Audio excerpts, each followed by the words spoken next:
The truth about shooting in the dark and in your business. Hey Siri. Set a timer for 2 hours. 2 hours, starting now. You know what happens when you photograph at night? You lose your excuses, that's what happens. You lose your lighting, and you definitely lose your ideal conditions.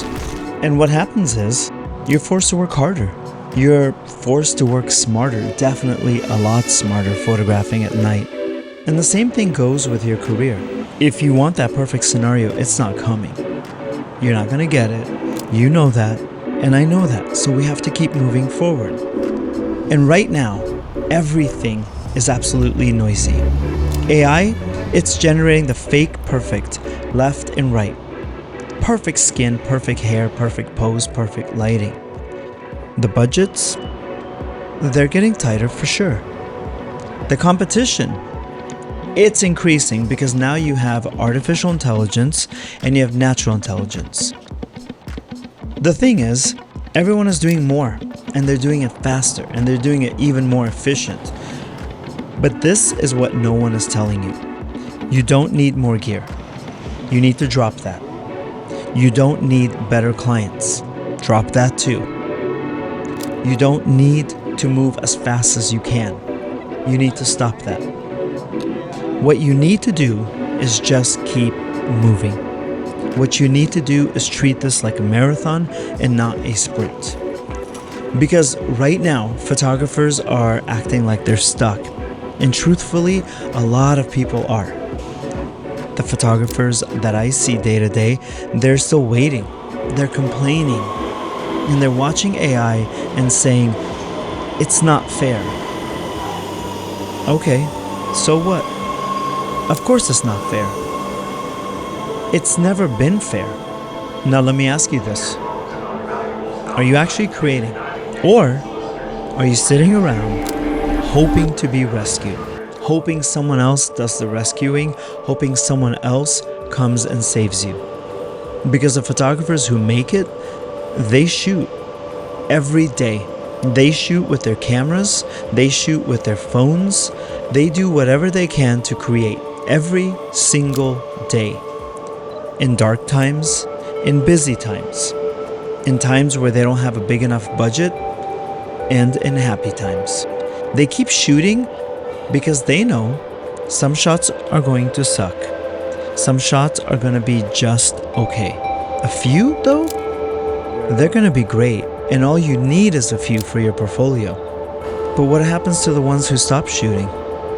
What happens? Look around. They lose. This is the end of the road for them.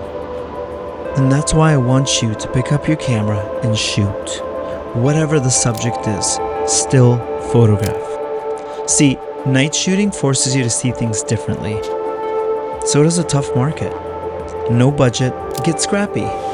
No clients, go meet them. AI images, okay, make real images. The ones that show the pores and gravity, physics, the ones that show humanity. See, this isn't about being romantic, it's survival. And here's the truth. Nobody cares about your feelings. They care if you can deliver. They care if you can direct a set. Clients care if you can show up and make something from nothing. This is literally your job. And since I'm giving you tough love, let me remind you. You think those ancestors of yours, they busted their asses so you could sit here and fold when Instagram is slow or the algorithm isn't performing for you? They didn't cross those oceans, they didn't build those homes from nothing and risk it all so that you could tap out because work is hard all of a sudden. That's what I tell myself. My mother and father did not put their lives and the lives of their children at risk escaping war so that we can work at a mediocre level. It's always been hard, and it always will be hard, but you're doing this stuff because you love it. So you could tap out because it's hard if that's going to be your excuse, but I think you owe them better. I know you owe yourself better. And it's very simple. Shoot or get passed up. Your choice. Trying is lying. You're doing it or you're not. Because right now, While some people are whining about AI, others, they're out there photographing the neighborhoods and the tunnels, street corners, train stations, just creating what AI can't. Real life told by a real person. Images that are blurry, images that are considered imperfect, images that are low exposure and too bright. So what? I'm out there, I'm working, and I'm moving. So I need you to get up. That's kind of cool. You need to walk. You need to wander. You need to shoot. You need to stop trying to be perfect and start trying to be present. Not every photo is going to be great. That's how it works. When I photograph an album cover, only about 6 to 8 images are utilized. I probably photograph about 1,000. So about 992 of them will never be seen. That's how it works. Only a very small amount gets used, but I keep moving. But if you keep going, you win. While the others sat out, you win. Because you're building your voice, and that's what the clients want. You're building your body of work. That's what the clients want to see. You're training your eye, and that's what the high-paying clients want. And when clients call, when brands notice you, and when opportunities need real work, they're calling you because you stayed in the game. So stop overthinking it and grab your camera.